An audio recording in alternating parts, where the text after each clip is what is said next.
अस्सलाम वालेकुम मैम। जी वालेकुम सलाम।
जी स्टूडेंट्स, आपके सामने कुछ सवाल लिखा हुआ है, इसको कोशिश करें सॉल्व करने की। फिर थोड़ी देर में मैं आपको खुद सॉल्व करवा देती हूँ।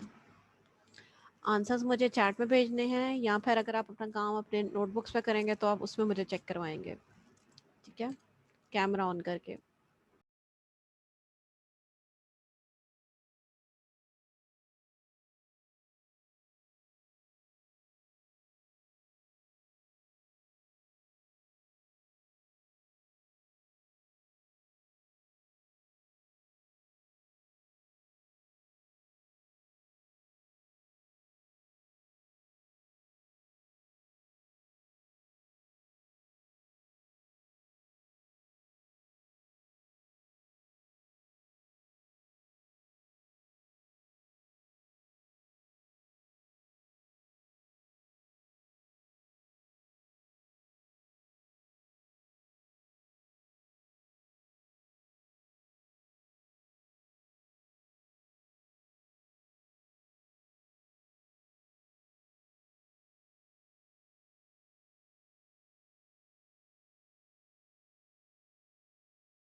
जी बेटा, मियाँ मोहम्मद कासिम।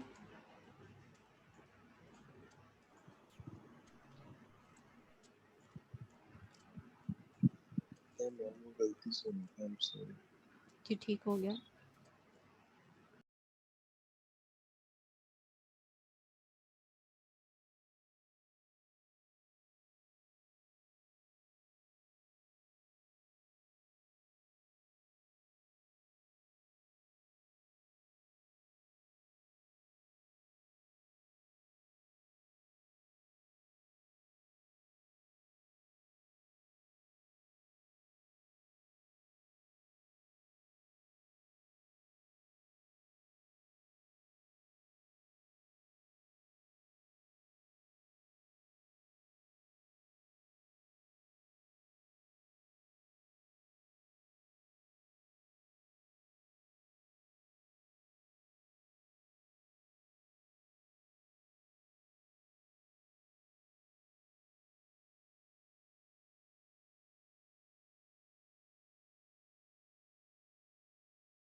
चलें बेटा, हरी अब सभी जल्दी जल्दी आंसर्स भेजें। मुझे अभी तक 3 आंसर आए हैं और तीनों ही करेक्ट हैं, बाकी किसी का भी आंसर नहीं आया।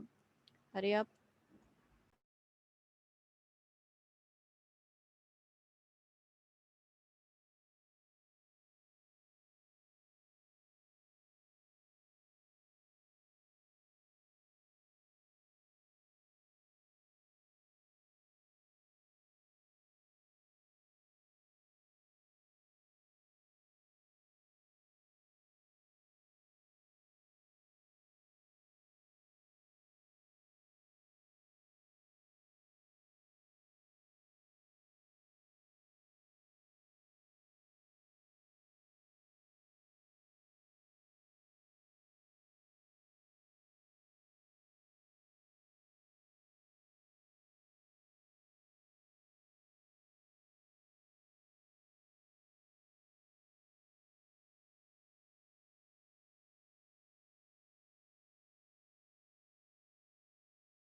जी क्लास, वेरी गुड। जिन लोगों ने आंसर्स भेजे हैं, आंसर्स करेक्ट हैं आप सबके।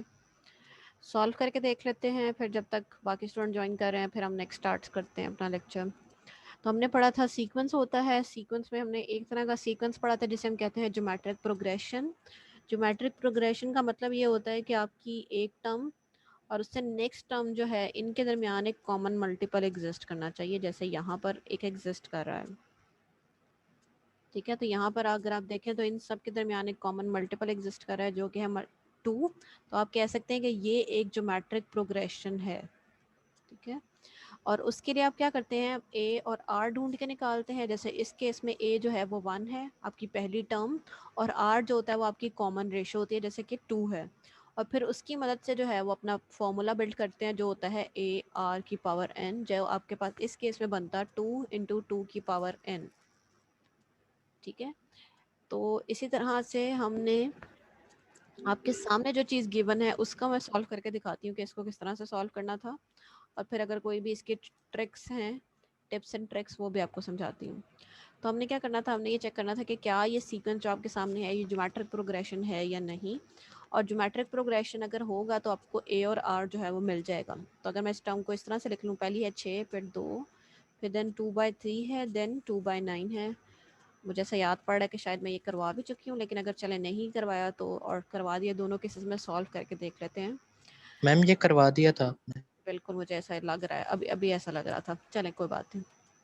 तो अगर आप इसको देखें तो आपने क्या करना होता है, इस टर्म को इस टर्म से डिवाइड करना होता है ताकि आपको आसानी से पता चल जाए कि आपके पास आर है। तो इस तरह से करें, 2 को डिवाइड करें 6 से तो ये आ जाएगा 1/3। तो इसका मतलब है 1/3 आपके पास आर है। दो और टर्म्स को डिवाइड कर के देख लें, इट्स लाइक 2/3 डिवाइडेड बाई 2, तो ये 2 से कट गया, तो आपके पास यहाँ पर भी 1/3 ही बच गया। ठीक है, और इसी तरह से हमने इसको भी चेक किया था। तो आपके पास जो कॉमन मल्टीपल आ रहा है वो क्या आ रहा है आपके पास, वो आ रहा है 1/3। तो इसी तरह से आप ए निकाल सकते हैं, आर निकाल सकते हैं। ए आपके पास है पहली टर्म जो कि है 6, और आर है आपके पास 1/3। इसकी मदद से आप फॉर्मूला बिल्ड कर सकते हैं जो हो जाएगा ए रेज टू पावर एन। तो आपके पास बन जाएगा फॉर्मूला 6 इंटू 1/3 की पावर एन। ठीक है जी, तो हम इस तरह से अपना काम जो है वो कर सकते हैं ज्योमेट्रिक प्रोग्रेशन के अंदर। अगले अपने सीक्वेंस की तरफ चलते हैं जो कि है अरिथमेटिक प्रोग्रेशन। ठीक है जी स्टूडेंट्स, बस एक मिनट दे, मैं आपके साथ स्लाइड शेयर करती हूँ फिर हम पढ़ते हैं उसको। तो हम ज्योमेट्रिक प्रोग्रेशन को पढ़ रहे थे और हमने ये काफ़ी सारे एग्जांपल्स देख ली थी। अरिथमेटिक प्रोग्रेशन की तरफ चलते हैं अब। अरिथमेटिक प्रोग्रेशन क्या होता है, ये भी हमारे पास पहले की तरह से एक सीक्वेंस ही है, लेकिन अब हमारे पास किस तरह का सीक्वेंस है जिसके अंदर एक कॉमन डिफरेंस एग्जिस्ट कर रहा होगा। ठीक है, वहाँ पे था हमारे पास एक कॉमन मल्टीपल, और यहाँ पर है हमारे पास एक कॉमन डिफरेंस दो टर्म्स के दरमियान में। जैसे अगर आप देखें, अगर आप अपना गिवन सीक्वेंस देखते हैं जो यहाँ पे गिवन है, तो आपको ये दिख रहा है कि अच्छा किस तरह का सीक्वेंस बिल्ट हो रहा है। ये हो रहा है जी 1+3 किया तो 4 आ गया, 4+3 किया तो 7 आ गया, 7+3 किया तो 10 आ गया, 10+3 किया तो 13 आ गया। इस तरह से अगली टर्म निकालेंगे तो ये बनेगी 25+3 जो कि होगी 25, 26, 27, 28। अगली होगी 28+3 जो कि होगी 31। तो आपको ये समझ आती है कि अच्छा सीक्वेंस कैसे बिल्ट हो रहा है। हर टर्म के अंदर 3 जमा करने से आपका अगला टर्म आ रही है, क्या है, कॉमन डिफरेंस एग्जिस्ट कर रहा है। ठीक है, कॉमन डिफरेंस एग्जिस्ट कर रहा है। अब इस केस के अंदर क्या आप ढूंढ के निकालते हैं, आप ढूंढ के निकालते हैं ए और डी। ठीक है, ए पहले की तरह से आपकी पहली टर्म होती है। ठीक है, आपके पास ए क्या है, ए है 1। अगली जो चीज़ है वो है डी। डी क्या होता है आपके पास, कॉमन डिफरेंस। क्या है डिफरेंस है, 3 का डिफरेंस है, तो ये आ जाएगा D3। इसका सीक्वेंस का फॉर्मूला बिल्ड करने के लिए आप इसका जो रेगुलर एक्सप्रेशन होता है वो होता है आपके पास A+DN। तो बस यहाँ पे वैल्यूज पुट करें तो बन जाएगा 1+3N। तो ये इसका आपके पास फॉर्मूला है। अगर आप इस फॉर्मूले को टेस्ट करके भी देख लें तो इस तरह से होगा कि 1+3 की 0, 3 0। अगली टर्म होगी 1+3 1। अगली टर्म होगी 1+3 इंटू 2। सॉल्व करके देख लें तो ये बन जाएगा 3 0 0, 1 बच जाएगा, 3 इंटू 1 3 3, और ये बन गया 4, 3 2 6 1 7। इसका मतलब है फॉर्मूला जो है वो बिल्कुल करेक्ट है, आपकी पहली 3 टर्म्स इस फॉर्मूले के अकॉर्डिंगली बिल्कुल ठीक आ रही हैं। अरिथमेटिक प्रोग्रेशन के अंदर क्या होता है, आपके पास कॉमन डिफरेंस एग्जिस्ट कर रहा होता है। कैसे निकाल सकते हैं आप, इस बड़ी वाली टर्म में से छोटी वाली टर्म को माइनस करके देख लें तो आपको पता चल जाएगा कि अच्छा डिफरेंस क्या है। लेकिन मल्टीपल को टेस्ट करके देखें, हो सकता है कि ये किसी दो टर्म्स के लिए तो बिल्कुल ठीक काम करे, लेकिन दो से ज़्यादा के लिए ठीक काम ना करे, जब आपके पास डिफरेंट तरह के और सीक्वेंस भी आपके पास मौजूद हों। ठीक है, अच्छा अब यहाँ पर हम क्या देख रहे हैं, अब हम यहाँ पे मज़ीद ये देख रहे हैं कि हमारे पास कुछ और सीक्वेंसेस को देखेंगे। यहाँ पर तक कोई सवाल है तो पहले पूछ लें क्लास। आपको ये चीज़ समझ आ रही है कि किस तरह से हम काम कर रहे हैं?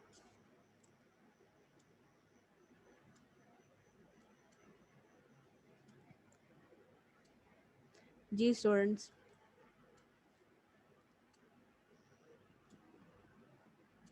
चलें अगला सवाल देखते हैं, फिर देखते हैं मज़ीद अगर आपका कोई कन्फ्यूजन है तो क्लास सबसे पहले अगर आप देखें तो यहाँ पे आपके पास एक फॉर्मूला गिवन है।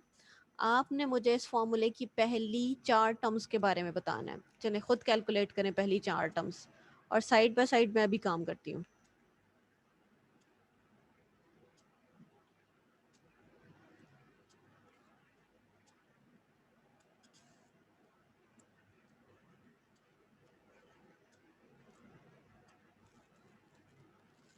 तो हमारे पास पहली 4 टर्म्स जो होंगी वो कुछ इस तरह से होंगी। जो पहली टर्म में 0 आएगा, फिर 1, फिर 2, फिर 3। सॉल्व कर लें तो ये बन जाएगा -1, ये बन जाएगा 4 इंटू 1 4 -1 3, 4 इंटू 2 आ जाएगा आपके पास 8, 8 -1 7, 4 इंटू 3 आ जाएगा आपके पास 12 और 1 11। तो आप टर्म्स ढूंढ के निकाल सकते हैं इस तरह से अपने सीक्वेंस की। ठीक है, अगला काम जो है वो क्या है, वो ये है कि आप ये मुझे बताएं कि ए और डी आपके पास क्या है। जी स्टूडेंट्स, क्या आ रहा है ए और क्या आ रहा है डी?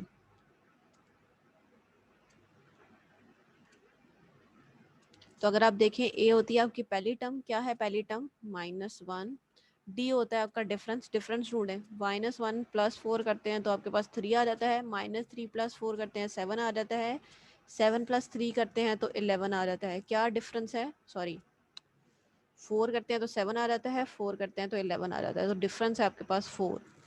फॉर्मूले के अंदर पुट करें जो कि है an = a + dn, तो ये बन जाएगा आपके पास an = -1 + 4n। तो ये आपके पास फार्मूला है। अगर आप देखें तो ये एग्जैक्टली ऐसा ही फार्मूला है, क्योंकि ऑब्वियसली इसी सीक्वेंस का तो बनाया है। अगर आपके पास सीक्वेंस का ये चीज़ें ना लिखें, सिर्फ और सिर्फ फॉर्मूले को देख के भी आप ए और डी निकाल सकते हैं। तो ये चीज़ जो यहाँ पे लिखी होती है ये आपके पास ए होता है, और ये चीज़ जो यहाँ पे लिखी होती है ये होता है आपके पास डी। ठीक है, तो अगर आप देखें तो यहाँ पे सोल्यूशन जब मैं उसको रेज कर दूंगी तो आपको दिख जाएगा। ठीक है जी क्लास, चलें नीचे वाले के केस में, ये जो मैंने हाइड किया हुआ है, इस केस में मुझे बताएं कि आपके पास ए और डी क्या है, और इस सीक्वेंस की जो है इस सीक्वेंस की मुझे पहली 4 टर्म्स भी आपने बतानी है। ए बताना है, डी बताना है, और पहली 4 टर्म्स। जी क्लास,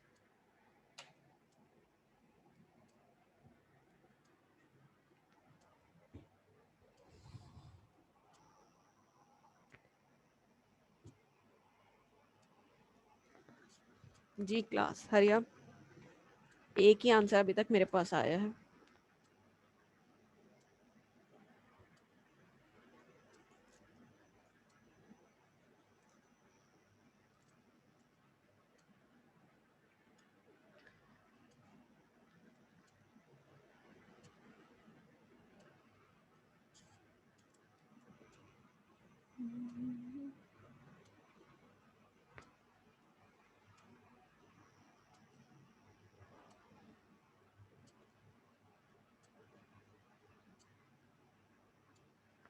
जी क्लास, तो अगर आप इस सीक्वेंस को देखना शुरू करें तो हम पहले इसकी टर्म्स बना लेते हैं। तो ये बनेगा 7 - 3 0।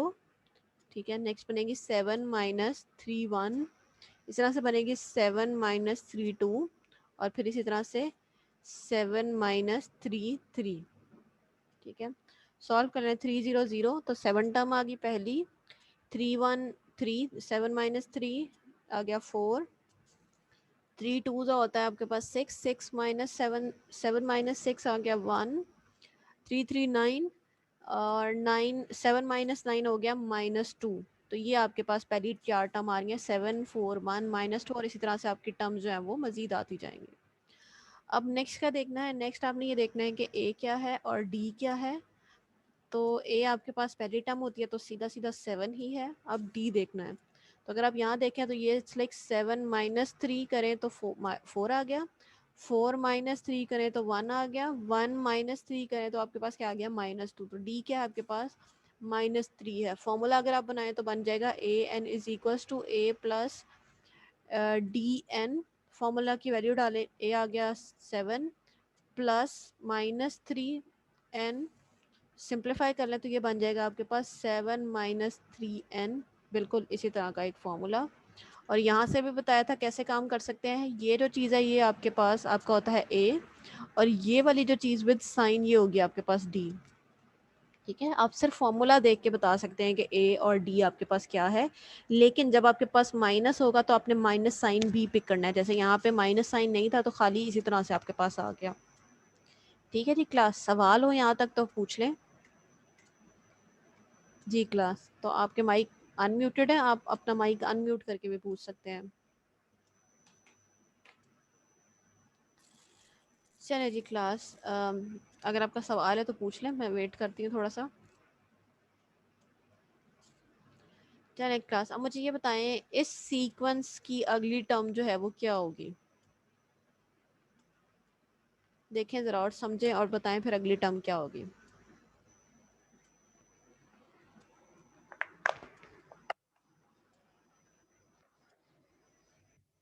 जी स्टूडेंट्स, एक ही आंसर मुझे अभी आया। चलें गुड।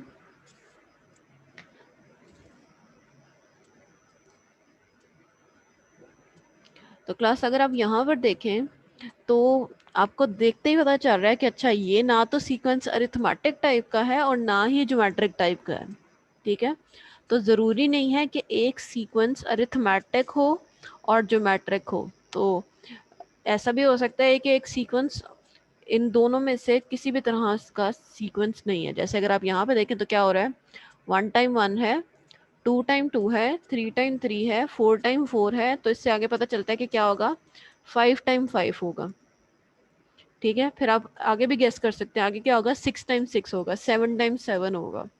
तो ज़रूरी नहीं है कि आपके पास कोई सीक्वेंस जो हो उसका एक फॉर्मूला जो है वो एग्जिस्ट ही करना चाहिए, जैसे यहाँ पर एग्जिस्ट नहीं करता। अब जब फॉर्मूला एग्जिस्ट नहीं कर रहा, या लेट्स से आप अपने केस में फॉर्मूला बना नहीं पा रहे, फिर आप क्या कर सकते हैं, फिर आप ये कर सकते हैं कि आप वो रूल लिख दें जिस रूल से ये फॉर्मूला बन रहा है। ठीक है, आप वो रूल लिख दें जिस रूल से ये फॉर्मूला बन रहा है। जैसे इस केस में ये रूल लिखा गया है कि क्या हो रहा है इसके अंदर, रूल ये है कि जो भी इंटीजर है वो n टाइम अपीयर होगा, इंटीजर n टाइम अपीयर होगा, ये इसका रूल है। ठीक है, तो कभी भी आप भी अगर सॉल्व करते हैं और आपको ऐसा लगता है कि आप इसका फॉर्मूले तक नहीं पहुंच पा रहे, ठीक है, तो आप उसका रूल स्टेट कर सकते हैं जिस रूल से आपको लग रहा है कि ये सीक्वेंस बिल्ड हो रहा है। ये हमारे पास कुछ यूजफुल सीक्वेंसेस हैं जिनको हम इस्तेमाल कर सकते हैं अपने आगे आने वाले फॉर्मूलाज के अंदर। तो ज़रूरी नहीं है कि ज्योमेट्रिक और ज्योमेट्रिक सीक्वेंस हो या आपके पास अरिथमेटिक प्रोग्रेशन हो। उस कुछ केसेस के अंदर आपके पास इनकी बेसिस पर भी सीक्वेंस बिल्ड हो सकते हैं। तो हम आगे जाके देखेंगे तो आपको समझ आना शुरू हो जाएगी। तो क्लास अब हम फॉर्मूला गेम खेल रहे हैं। होगा कुछ इस तरह से कि मैं आपको एक सीक्वेंस बताऊंगी और फॉर्मूला आपने मुझे बताना है। चलें बताएं, एनालाइज करें, ढूंढें, अरिथमेटिक है, ज्योमेट्रिक है, अगर कुछ समझ नहीं आ रहा तो क्या है, किस तरह से सीक्वेंस बिल्ड हो रहा है। अगली 2 टर्म्स भी आपने मुझे ढूंढ के देनी है हर सीक्वेंस की।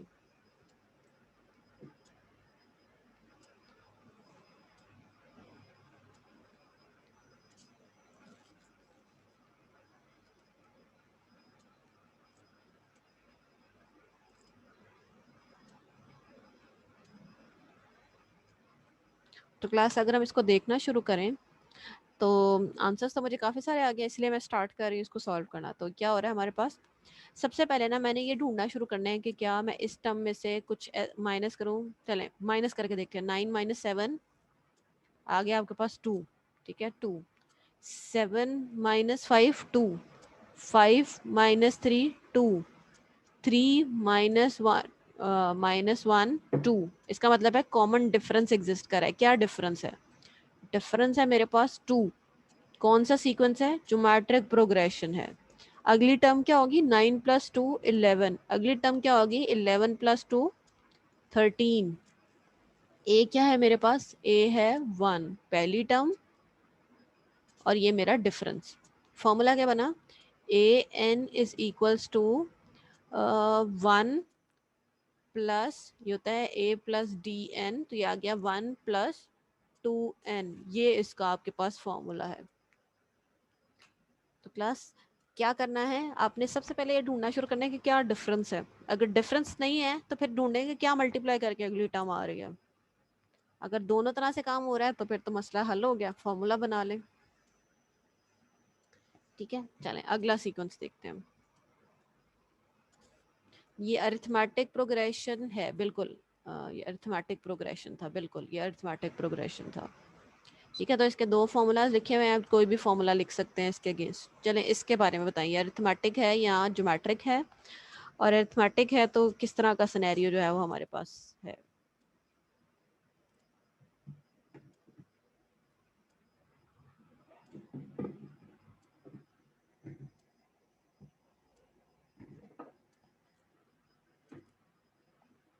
तो ये तो हम सीक्वेंस पहले भी देख चुके हैं, तो ये मैं फ़ौरन से ही सॉल्व करवा देती हूँ।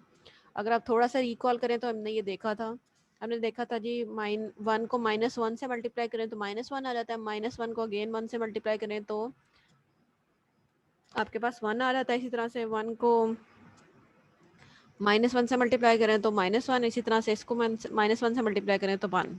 ठीक है, तो हमने ये देखा था कि हमारे पास ज्योमेट्रिक प्रोग्रेशन है, ये वाला अरिथमेटिक प्रोग्रेशन था। अब अगर हम देखें उसके अकॉर्डिंगली तो क्या निकालना है? ए और डी निकालना है। ए आपके पास है 1 पहली टर्म, डी आपके पास है कॉमन, सॉरी आर निकालना है। आर क्या है? कॉमन रेशो, रेशो क्या है? कॉमन -1। ए आर एन आपका फॉर्मूला होता है, निकालें जी। क्या बन जाएगा आपके पास? 1 × -1 की पावर n, सिंप्लीफाइड फॉर्म है खाली -1 की पावर n। ठीक है जी क्लास, सवाल हैं तो पूछ लें, नहीं है तो फिर हम अगले सीक्वेंस की तरफ चलते हैं। अगली टर्म अगर मैं इसकी देखूं तो अगली टर्म होगी -1 और फिर अगली टर्म होगी 1। ठीक है, तो ये इसका सारे डिटेल यहाँ पे लिस्टेड है। चलें इसकी अगली दो टर्म्स ढूंढ के बताएं क्लास, और सोचें अरिथमेटिक है, ज्योमेट्रिक है, क्या सिनेरियो है?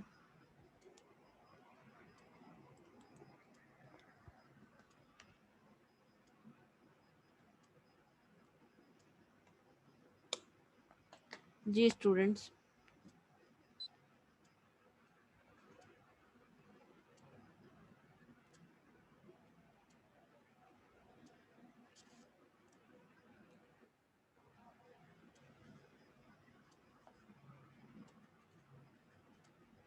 जी क्लास।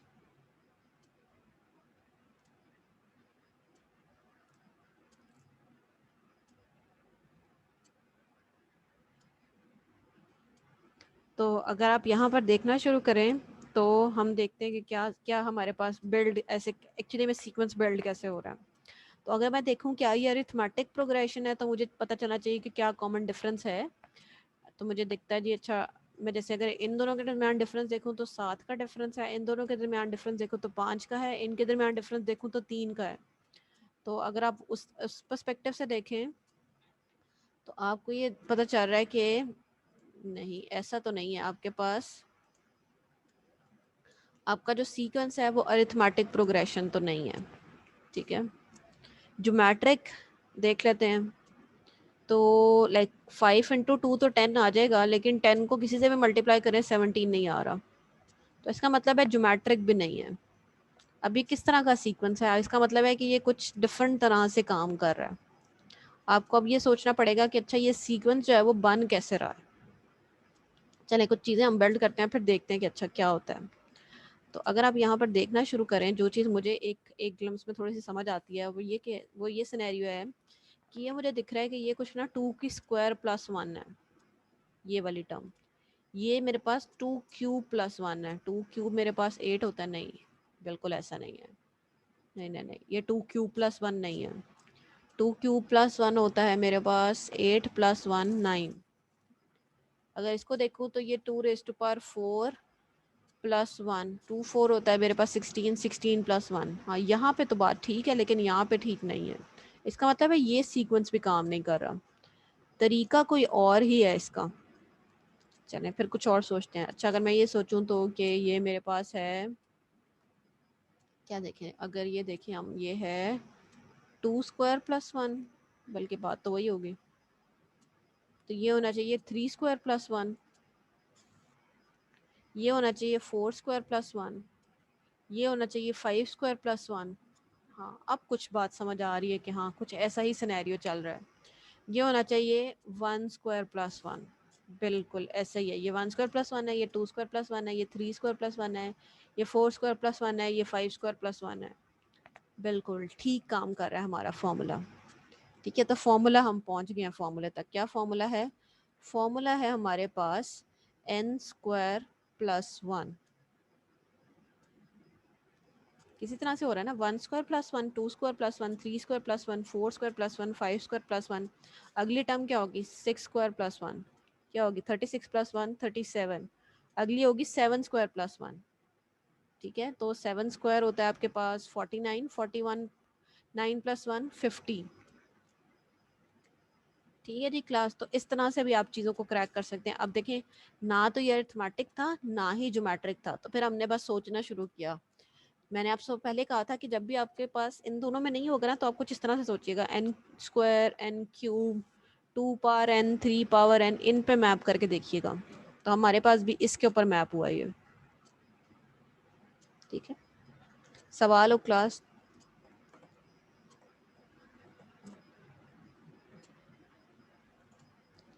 तो बेटा वेटिंग रूम में भी फिलहाल कोई नहीं है, मैंने जो है, जो स्टूडेंट था मैंने उसको इन कर लिया हुआ है। चलें इसके हवाले से बताएं मुझे।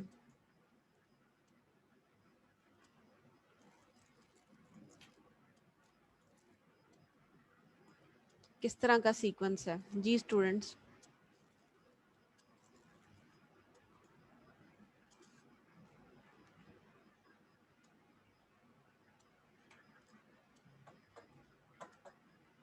क्लास आपकी लेवल, मतलब क्या ही कहा जाए, क्लास के अंदर ऐसे बच्चे भी मौजूद है जिन्होंने माइक भी कनेक्ट नहीं किया हुआ।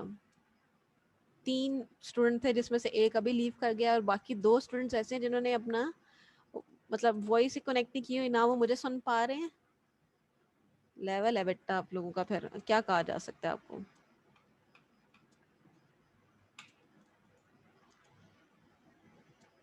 जी क्लास, तो अगर आप यहाँ पर देखें तो सिनेरियो कुछ इस तरह से है आपके पास कि आपने क्या निकालना है, आपने यहाँ पे निकालना है अच्छा पहले तो ढूंढ के निकालना है कि हो क्या रहा है, तो पहले ढूंढ के निकालते हैं हो क्या रहा है। तो अगर आप देखें कि जी अगर इसमें से इसको माइनस करके देखें तो क्या आता है, 25, क्या आता है 0.25। ठीक है, इसमें से इसको माइनस करके देखें क्या आता है 0.25, इसमें से इसको माइनस करके देखें क्या आता है 0.25। कॉमन डिफरेंस हमें मिल गया, मसला हल हो गया हमारे पास। किस तरह का सीक्वेंस है? सीक्वेंस है अरिथमेटिक प्रोग्रेशन, क्योंकि कॉमन डिफरेंस एग्जिस्ट कर रहा है। क्या निकालेंगे? ए निकालेंगे और डी निकालेंगे। ए क्या है? ए है 0.25। डी क्या है हमारे पास? डी भी हमारे पास 0.25 ही है। अगली 2 टर्म लिखेंगे तो अगली टर्म जो होगी इससे बिल्कुल इमीडिएट नेक्स्ट वो होगी 1.50 या 1.5, और उससे नेक्स्ट होगी 1.75। ठीक है, फॉर्मूला क्या होगा? फॉर्मूला होगा a n is equals to a plus D n होता है, तो a प्लस डी एन। चाहें तो इसको सिंप्लीफाई कर लें, 0.25 कॉमन ले लें, तो 0.25 इंटू 1 प्लस एन, इस तरह से भी फॉर्मूला लिखा जा सकता है। तो दोनों में मसला कोई नहीं है। ठीक है, आप चाहें तो इस तरह से फॉर्मूला लिख सकते हैं। जी स्टूडेंट्स, कोई सवाल हो तो अगर आप इसको ज्योमेट्रिक की तरफ मैप करके देखना चाहेंगे ना कि क्या ये ज्योमेट्रिक प्रोग्रेशन है या नहीं, तो भी आप चेक कर सकते हैं। तो आपने ये देखना है कि क्या इसको आप इससे डिवाइड करके देख लें, लेकिन सबके दरमियान फिर डिवीजन का जो आपका टर्म आनी चाहिए वो सेम होनी चाहिए, लेकिन वो इस तरह से इस केस में नहीं है। ठीक है, तो आप दोनों को ही चेक करके देख सकते हैं। जी स्टूडेंट, कोई सवाल हो यहाँ पर? चलें इस हवाले से बताएं, इस सीक्वेंस की क्या फॉर्मूला क्या है? जी स्टूडेंट्स, सीक्वेंस है 3, 9, 27, 81, 243 एंड नेक्स्ट दो टर्म्स बताएं पहले मुझे और फिर बताएं कुछ समझ आ रहा है किस तरह का सीक्वेंस है, क्या सिनेरियो बन रहा है।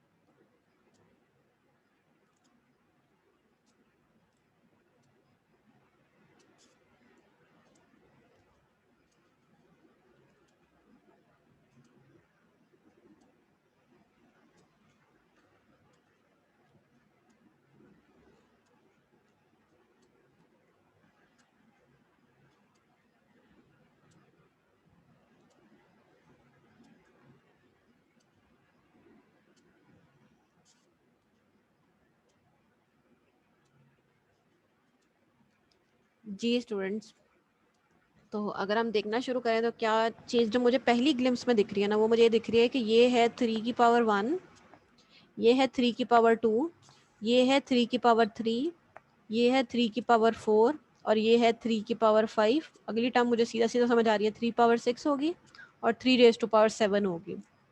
तो एक तो मैं ये कह सकती हूँ, ठीक है। तो मुझे ये दिख रहा है कि मेरे पास किस तरह की चीज़ है, मेरे पास है ये 3 raise to power n formula है। और अगर मैं देखूं तो मैं यहाँ पे ये भी बताऊंगी कि ये n जो है ये ग्रेटर देन इक्वल टू 1 से स्टार्ट हो रहा है। ये देखें पहली टर्म 3 पावर 1 के लिए है, ठीक है। लेकिन इन सब केसेस में ना n ग्रेटर देन 0 होता है जब हम ये फॉर्मूला लिख रहे हैं, इसलिए हमने स्पेसिफिकली लिखा भी नहीं है। लेकिन यहाँ पर चूंकि n greater than equal to 1 है इसलिए मैंने लिख भी दिया है। अच्छा, अगर हम दूसरी तरह से देखें कि क्या हमारे पास ज्योमेट्रिक या अरिथमेटिक में से कुछ बन सकता है, तो मुझे ये दिख रहा है कि अगर 3 इंटू 3 करें तो मेरे पास 3 इंटू 3 पर मेरे पास 9 आ जाएगा, ठीक है। 9 इंटू 3 पर 27 आ जाएगा, 27 इंटू 3 पर 81 आ जाएगा, 81 इंटू 3 पर 243 आ जाएगा। तो मुझे ये समझ आ रही है कि हाँ आर, अगर मैं दूसरी तरह से देखूं तो आर मेरे पास 3 है। तो बिल्कुल इसी तरह से चलते हैं हम दो फॉर्मूला इसके अगेंस्ट बना लेते हैं। तो जो चीज़ मुझे पहले दिखी है वो ये दिखी है कि ये ए जो है वो मेरे पास 3 है और आर, क्योंकि ये ज्योमेट्रिक प्रोग्रेशन है तो मेरे पास आर जो है वो है मेरे पास वो भी 3 है।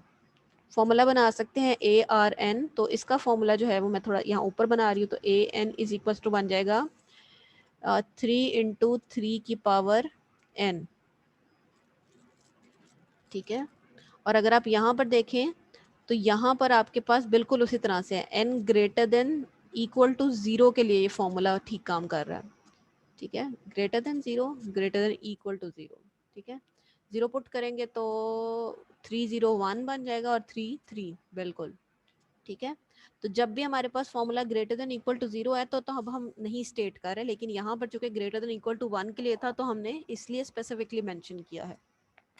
जी स्टूडेंट्स, कोई सवाल हो पहले तो वो पूछ लें, और अगर कोई सवाल नहीं है तो फिर हम नेक्स्ट चलते हैं। जी स्टूडेंट्स,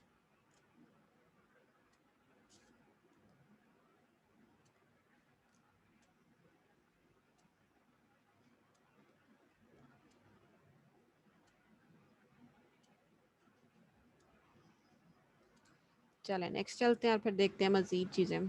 तो मज़ीद अभी हमारे पास फार्मूला गेम ही है जिसको हम देख रहे हैं।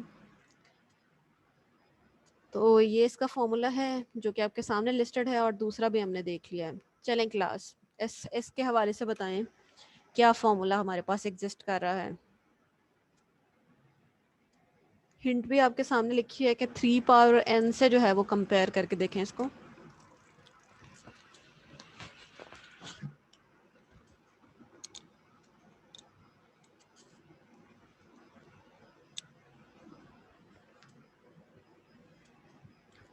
जी स्टूडेंट्स, तो अगर हम इसको देखना शुरू करें तो कुछ इस तरह का सिनेरियो है कि ये है आपके पास, अगर मैं 3n से डायरेक्टली कंपेयर कर लूँ तो ये बन गया 3 की पावर 0। अच्छा, तो ये तो मेरे डायरेक्टली 3 की पावर 0 ही दिख रहा है। इसको देखूँ तो 3 की पावर 2 प्लस 1 है, नहीं बल्कि 3 की पावर 2 हो जाएगा मेरे पास। 3 2 ज़ा 3। अच्छा, मैं 1 से कंपेयर करूँगी पहले इसको, तो ये बनना चाहिए 3 की पावर 1 प्लस, तो अगर ये देखूँ 3 की पावर 1 होती है मेरे पास 3 और प्लस 4 कुछ ऐसा बन रहा है। अच्छा, इसको फिर इसी फॉर्मूले के अकॉर्डिंगली चलना चाहिए। तो ये बन गया मेरे पास 3 की पावर 2 प्लस 4। नहीं, ऐसे तो काम नहीं चल रहा, कोई और तरीका इसका मतलब है। फिर से सोचते हैं। तो अगर हम देखें, अगर हम इसको इस तरह से देखना शुरू करें कि अगर है 3 का स्क्वायर होता है 9 और 9 माइनस 2, अच्छा 9 माइनस 2 7 आ गया। अच्छा, इस पे देखते हैं। 3 का क्यूब होता है 27, 27 माइनस 2 25। ठीक काम कर रहा है। चलें 3 की पावर 4 माइनस 2 करके देखते हैं ठीक काम कर रहा है या नहीं। तो 3 की पावर 4 होती है आपके पास 81, 81 में से 2 निकालेंगे तो 79। बिल्कुल ठीक काम कर रहा है। इसका अकॉर्डिंगली ये होना चाहिए 3 की पावर 1 माइनस 2, ये वाली चीज़ 3 की पावर 1 माइनस 2 करके देखें। 3 की पावर 1 3 माइनस 2 1। ठीक हो गया, यानी हम फॉर्मूले तक पहुंच गए हैं। फॉर्मूला क्या बन रहा है 3 की पावर n माइनस 2। ठीक है जी क्लास, तो बिल्कुल यही फॉर्मूला है a n is equals to 3 की पावर n माइनस 2। ठीक है, तो जैसे यहाँ पर आपने देखा कि हमने क्या किया है, हमने वही सीक्वेंसेस से कंपेयर करना शुरू किया और अगली इसी तरह से आप अगली आने वाली टर्म्स ढूंढ के निकाल सकते हैं। ठीक है जी क्लास, चलें अगला सवाल देखते हैं। चलें इसके हवाले से सोचें। पहली टर्म है 5, 11, 17, 23। सोचें ज़रा क्या बन रहा है। तो अगर मैं देखूं तो मुझे ये दिख रहा है कि 6 जमा कर रहे हैं हम। चलें बताएं क्लास क्या हो रहा है। वैसे तो मैंने बता भी दिया।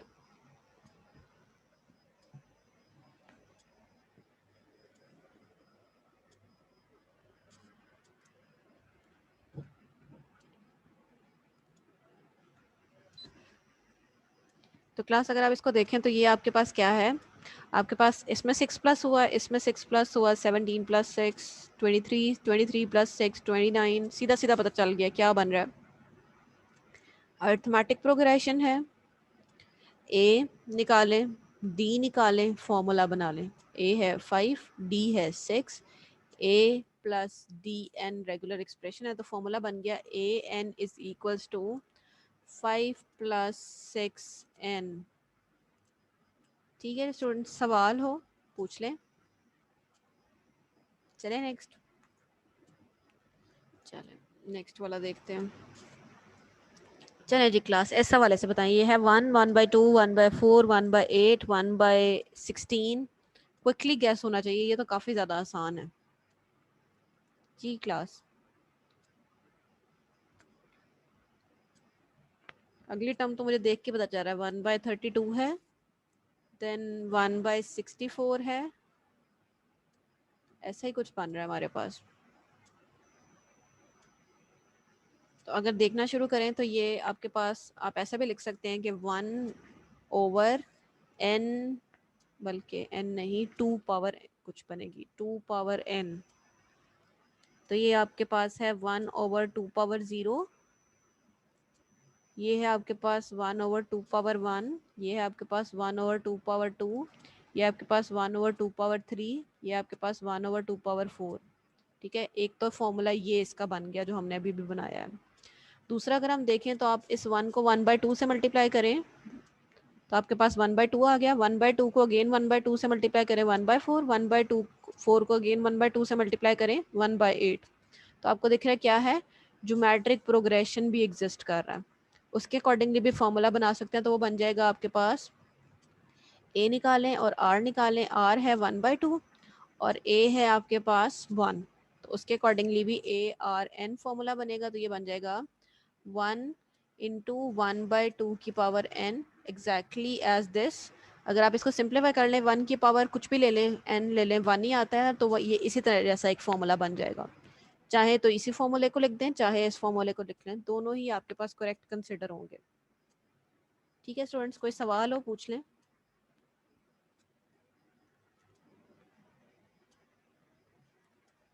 चलें नेक्स्ट। चलिए जी क्लास, अब ये हमारे पास है जिसे हम कहते हैं रिकरियन। ठीक है, तो ऐसा भी हो सकता है कि हमारी जो टर्म्स हैं वो पिछली टर्म्स के मिलने से बन रही हों।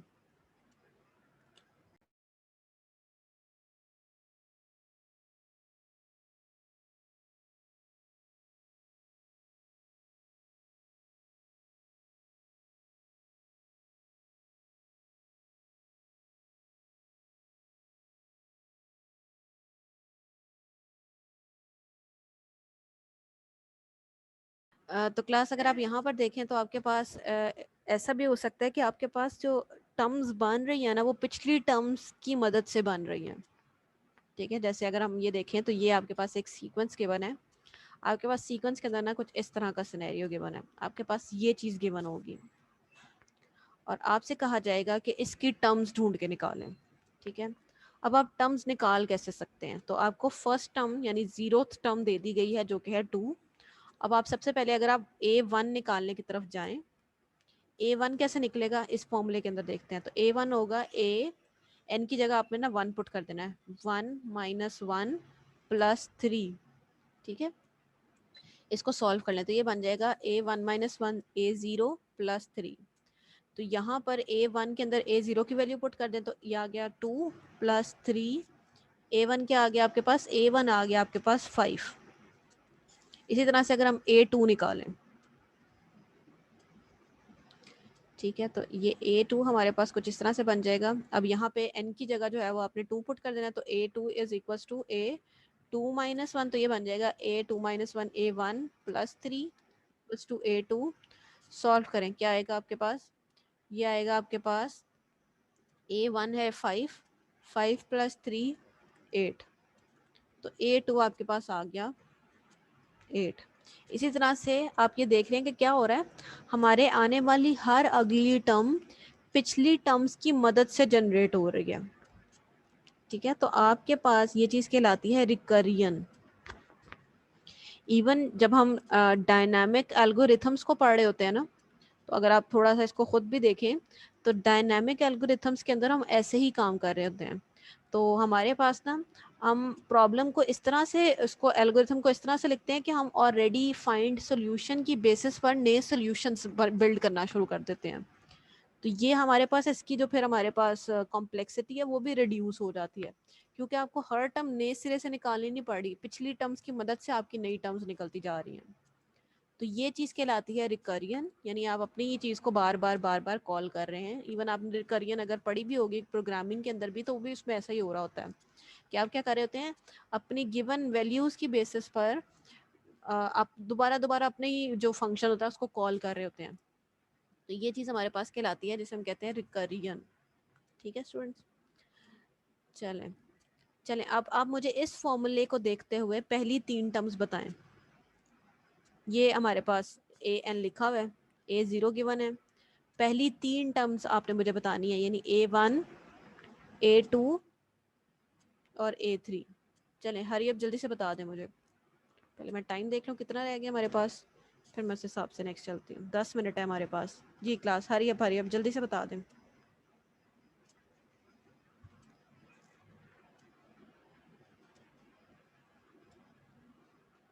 सही जी, कुछ आंसर्स तो मेरे पास आना भी शुरू हो गए हैं। जी क्लास चलें मुझे हरी अब बताएं, इस वाले केस के अंदर A1 A2 और A3 आपके पास क्या है।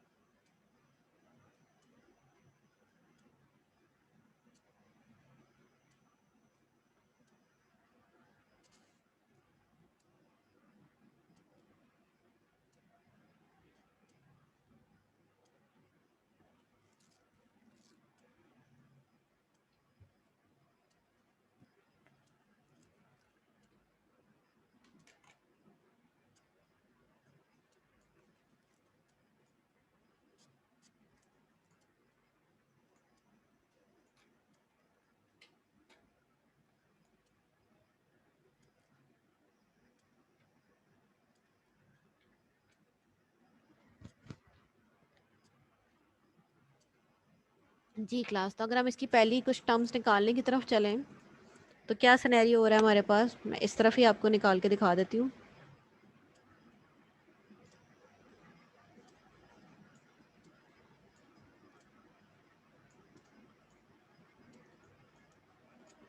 तो क्लास अटेंडेंस टाइम आ गया, तो क्लास में लोग भी आना शुरू हो गए हैं।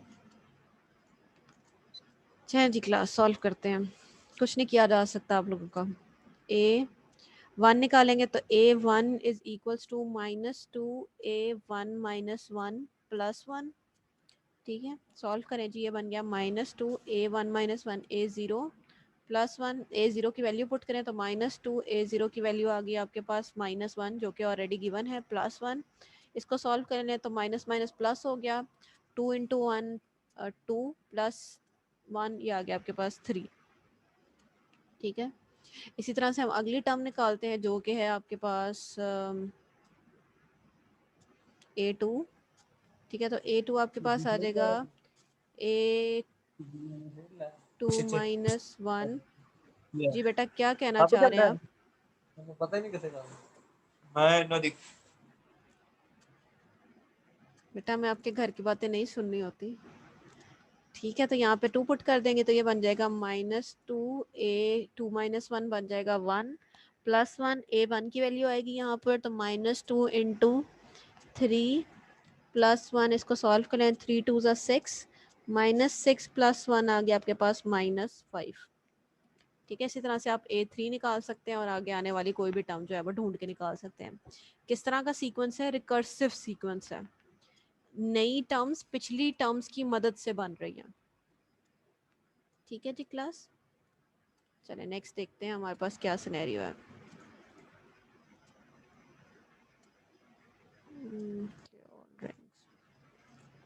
ठीक है जी क्लास, तो ये आपको मैंने सॉल्व करके दिखा दिया है। नेक्स्ट हम समेशंस देख रहे हैं। समेशंस को देख लेते हैं, देन फिर हम अपने लेक्चर को कंक्लूजन की तरफ लेके चलते हैं। अगर हम देखें हमारे पास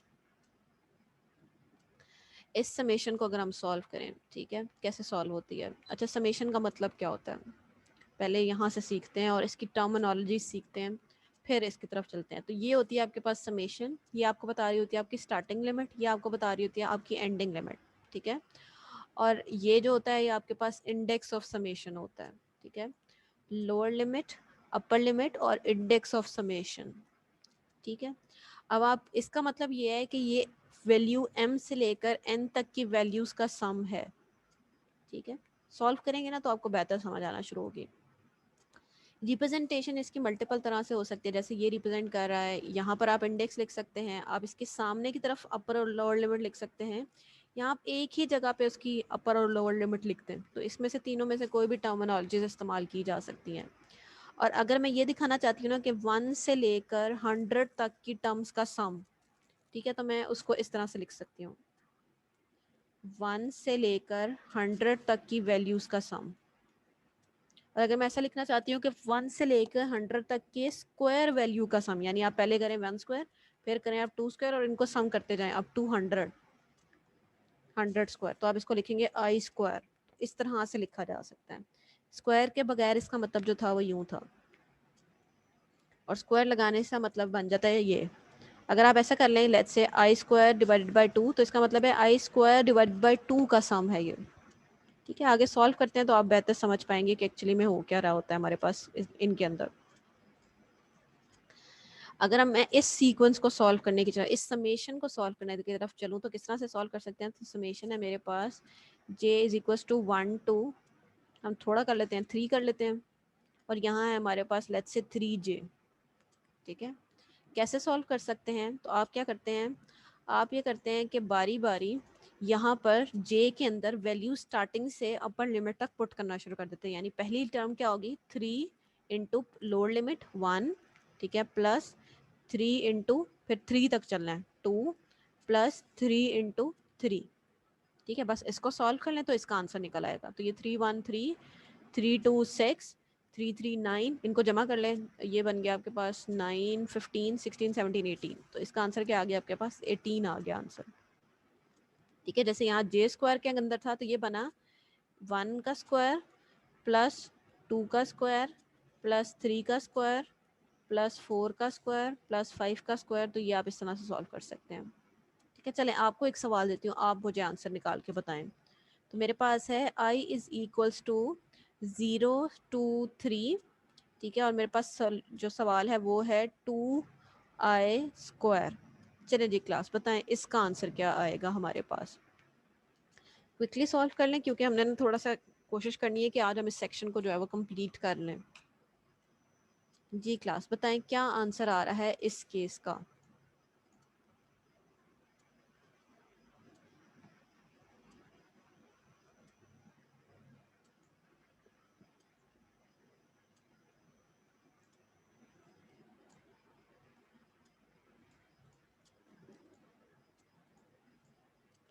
तो अगर हम देखना शुरू करें कि इसका किसे सॉल्व करना है तो क्या करना है, लोअर से लेकर अपर लिमिट तक वैल्यूज यहाँ आई के अंदर पुट करते जानी है। ठीक है, तो क्या होगा, ये होगा हमारे पास 2, आई की स्टार्ट हो रही है 0 से, 0 का स्क्वायर प्लस 2 1 का स्क्वायर प्लस 2 2 का स्क्वायर प्लस 2 3 का स्क्वायर। ठीक है, स्टार्टिंग वाली वैल्यू भी डालनी है और एंडिंग वाली वैल्यू भी डालनी है। ठीक है, बस सॉल्व कर लेंगे अब इसको। तो ये बन गया 0 का स्क्वायर 0 और इससे मल्टीप्लाई होकर ये 0 ही हो गया। 1 का स्क्वायर 1 इंटू 2 2, 2 का स्क्वायर 4 4 इंटू 2 4 इंटू 2 8, 3 का स्क्वायर 9 9 इंटू 2 18, बिल्कुल 9 2 18। इसको सॉल्व कर लें तो ये बन जाएगा आपके पास 28। ठीक है जी क्लास, कैसे सॉल्व कर सकते हैं ये मैंने आपको समझाने की कोशिश किया। कैसे करते हैं, यहाँ पे आपके पास लोअर लिमिट होती है, अपर लिमिट होती है और यहाँ पे आपके पास इंडेक्स ऑफ समेशन होता है। अब स्टार्टिंग से लेकर एंडिंग तक सब वैल्यूज इसके अंदर पुट करते हैं। ठीक है, स्टार्टिंग लिमिट भी और एंडिंग लिमिट भी, बस इसको सॉल्व कर लेते हैं और आपका काम जो है वो हो जाता है। कुछ छोटा सा काम है वो आपको दिखा देती हूँ कि काम करना क्या है, फिर जो है मजीद आपको नेक्स्ट लेक्चर में कराती हूँ। आपकी अटेंडेंस मैंने आज आपकी क्लास के ड्यूरेशन में ही मार्क करनी है। तो क्लास ये एंड पे अगर आप देखें ना तो आपके पास ये वाली क्लास एक्टिविटी आपने सॉल्व करने की कोशिश करनी है, इसी तरह से ये वाली, और जितना भी आप सॉल्व कर पाएँ। ठीक है, इनकी क्लास एक्टिविटीज़ जो एंड पे लिस्टेड है। आपकी अटेंडेंस की तरफ चलते हैं और उससे पहले एक दो चीज़ें जो आपको दिखानी है वो दिखा दूँ। तो बेटा आपकी मैंने पार्टिसिपेंट लिस्ट निकाली थी और ये सिनेरियो जो है वो हमारे पास बनता है। और सिनेरियो क्या है आपके पास, यहाँ पर अगर आप देखें तो आपको ये दिख रहा है कि ये जो बच्चे हैं ये बहुत ही हमारे चीते बच्चे हैं जो बहुत ही कम ड्यूरेशन के लिए जिन्होंने लास्ट लेक्चर ज्वाइन किया हुआ था। और मैंने भी इन चीते बच्चों का यही किया है कि मैंने अटेंडेंस में एब्सेंट मार्क किया। आज मैं अटेंडेंस क्लास में मार्क कर रही हूँ क्योंकि मैंने कुछ करेक्शंस करवानी है आपके नामों के अंदर, वो करवानी है और फिर मैं आपकी अटेंडेंस मार्क करती हूँ। एक जो छोटी सी चीज़ आपको और दिखानी है वो ये है कि आपके जूम के काउंसलिंग आवर्स मैंने अनाउंस कर दी हैं। अगर आप जाएंगे अपने LMS के ऊपर तो यहाँ आपको दिख रहा होगा कि मेरे जूम के काउंसलिंग आवर्स क्या हैं। मंडे और वेंसडे को 10 से 11 बजे मैं इस लिंक के ऊपर मौजूद होंगी। अगर आपका कोई भी सवाल होगा तो आप मुझे इस लिंक पे ज्वाइन करके जो है वो डिस्कस कर सकते हैं। ये इंडिविजुअल काउंसलिंग है, यानी हर मतलब हम it's like session with each student अगर आप आते हैं इस सेशन के अंदर तो। और अगर आपको किसी भी और दिन मदद की ज़रूरत है तो आपने मुझे ईमेल करनी है, तो फिर हम उसका टाइम डिसाइड कर लेंगे और हम इसी सेशन के ऊपर जो है वो मिलेंगे। ठीक है स्टूडेंट्स, तो ये एक चीज़ थी। दूसरी चीज़ मैंने आपको आपकी अटेंडेंस वाली दिखा दी और अब आपकी चलते हैं अटेंडेंस की तरफ। मैम ये टेस्ट के रिव्यू का सेशन है? बेटा किसी भी तरह का अगर आपका क्लास के अलावा मसला है तो आप इस सेशन में आ जाएं। तो हमारी मंडे और वेडनेसडे को क्लास नहीं होगी फिर इसके मतलब बेटा हम पढ़ेंगे? ये मैंने आपको बताया है कि ये हम क्लास के अलावा मिल रहे हैं। ठीक है, क्लास के अलावा का मतलब होता है जैसे आप जब हम क्लासेस में होते थे तो आप ये होता था कि आप आके टीचर से मिल लेते थे और अपने मसले हल करवा लेते थे अगर कोई भी होते थे तो। ठीक है, अब Okay, चूंकि मैम। वो हम ऑनलाइन शिफ्ट हो गए तो आप मेरे तक तो नहीं आ सकते, लेकिन उसके लिए ये हल है कि आप जो है इन सेशन में ज्वाइन करके डिस्कस कर सकते हैं कोई भी आपका इशू। अटेंडेंस मार्क करवा लें, हैंड रेस करना है, फिर आपकी अटेंडेंस हो जाएगी। अब्दुल समी V9 बिल्कुल वी जी क्लास, अब्दुल समी, अदील हमजा, अहमद रुमेल। तो क्लास चूँकि टाइम आउट हो चुका है तो जिनकी अटेंडेंस होती जा रही है वो लीव कर सकते हैं। अहमद नवाज, जी बेटा अहमद नवाज। अहमद नवाज अपना माइक अनम्यूट करें। Yes ma'am. जी बेटा मुझे ये बताएं आज हमने क्या पढ़ा। मैम सॉरी मैं ट्रैवलिंग में हूँ क्या कह रहे हैं, सॉरी? तो इतना फोकस, मैं ये कह रहा हूँ कि मैम मैं ट्रैवलिंग में हूँ तो इतना फोकस ही नहीं लिया क्या लेक्चर। बेटा आपको पता है कि मैंने तो ना इवन आपका नाम भी चेंज कर दिया है। जरा देखें आपका नाम क्या लिखा हुआ है। आपने सिर्फ और सिर्फ अपना माइक अभी कनेक्ट किया है। मैम वो मैं बोल रहा हूँ ना ट्रैवलिंग में था। बेटा फिर ये तो तरीका नहीं है ना कि आपको तो इतनी भी होश नहीं है कि आपका माइक कनेक्ट नहीं है और बस आपने क्लास लगा के छोड़ दी है। मैम पहले मेरे बाइक चला रहा था तो फैमिली साथ अलीना थी तो। अरशद, अली रजा, मैम अली। अब्दुल समी प्रेजेंट। जी अब्दुल समी, आपको भी होश आ गई है? जरा देखें, आपका नाम भी जरा चेक करके आए, क्या नाम लिखा हुआ है आपका मिस ने आपकी? क्या पढ़ा है? पढ़ा हुआ बता दे तो अटेंडेंस लगा देती हूँ। जी मैम बेटा नाम अली चेंज रजा। कर सकता हूँ? जी कौन लीव कर सकते हैं? नाम चेंज कर दूँ? जी बेटा अब्दुल समी, बताएं वजह क्या पढ़ा मैम है, बताएं जरा नजर। वो मेरा स्पीकर ऑफ हुआ हुआ था। बेटा आपका चले, फिर आपने सुना तो कुछ ना कुछ तो होगा ना, क्या पढ़ा है? चले बताएं जरा। मैम इतना कुछ पढ़ाया आपने, आपको क्या क्या बताएं। चलें कोई भी एक जो चीज जो आपने सुनी हो। इतना कुछ तो मैंने पढ़ाया भी नहीं है। बेटा आप अगर थोड़ा सा सोचे ना तो मतलब सच में आप बच्चों का लेवल है कि आपने गलती भी की है और उसके ऊपर से आप बहस भी कर रहे हैं। ठीक है, आपका क्लास में माइक भी कनेक्टेड नहीं था, मतलब आपकी ऑडियो ही कनेक्टेड नहीं थी, आपने सुना ही नहीं मिस ने कहा क्या है, तो फिर बात तो अलग ही है। दूसरी बात अलग है, आपको पता हो मिस ने पढ़ाया क्या है। Okay ma'am. ठीक है, और इसीलिए ना कि मुझे आइडेंटिफाइड रहे कि कौन से बच्चों का माइक कनेक्टेड नहीं था, मैंने आपके नाम के आगे भी लिखा है नॉट प्रेजेंट। कुछ नहीं हो सकता आप लोगों का। असद इकबाल, जी Asad Iqbal. Asjad Ramzan, present ma'am. Fahad Hasan, Fahad Hasan, Farooq Azam, Farooq Azam, Farooq Aziz, Farooq Aziz, okay. Fatima Ali Asghar, Fatima. जी बेटा फातिमा, आपने भी बिल्कुल एंड पे ही ज्वाइन किया। जी बेटा यस कासिम को मैम, मेरा मैंने इंटरनेट प्रॉब्लम। इन कर लिया है। शोर ही मचा देते हैं अगर एक बच्चा वेटिंग रूम में रह जाए तो।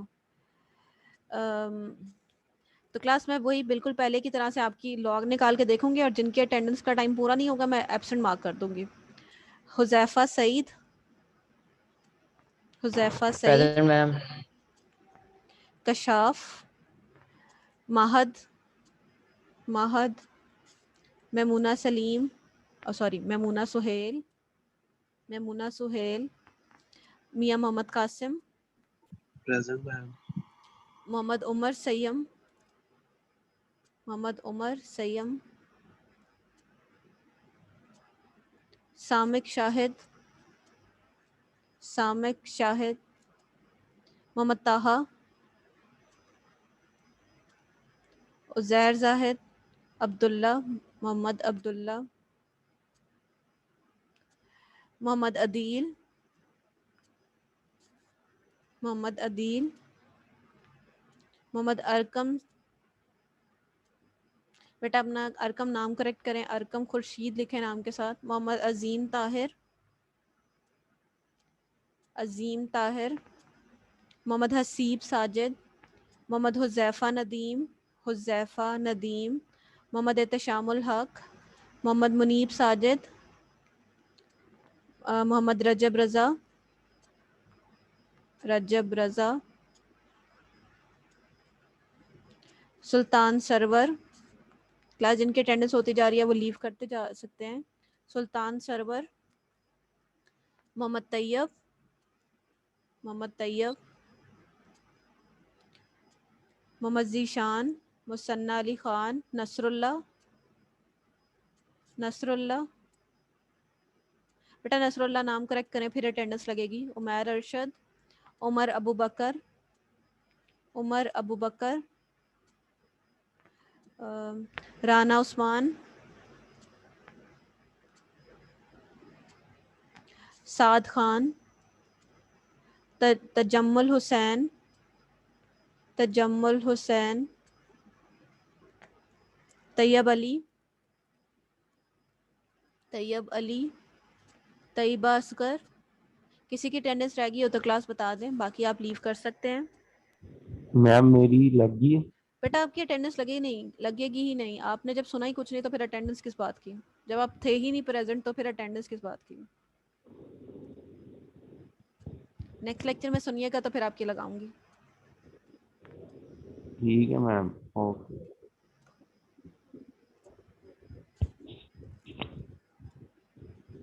जी क्लास, और किसी का कोई सवाल हो तो पूछ लें, और अगर कोई सवाल नहीं है तो आप लीव कर सकते हैं।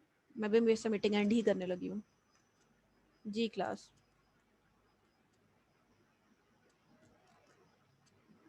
इंशाल्लाह मिलते हैं नेक्स्ट लेक्चर में। अल्लाह हाफिज़।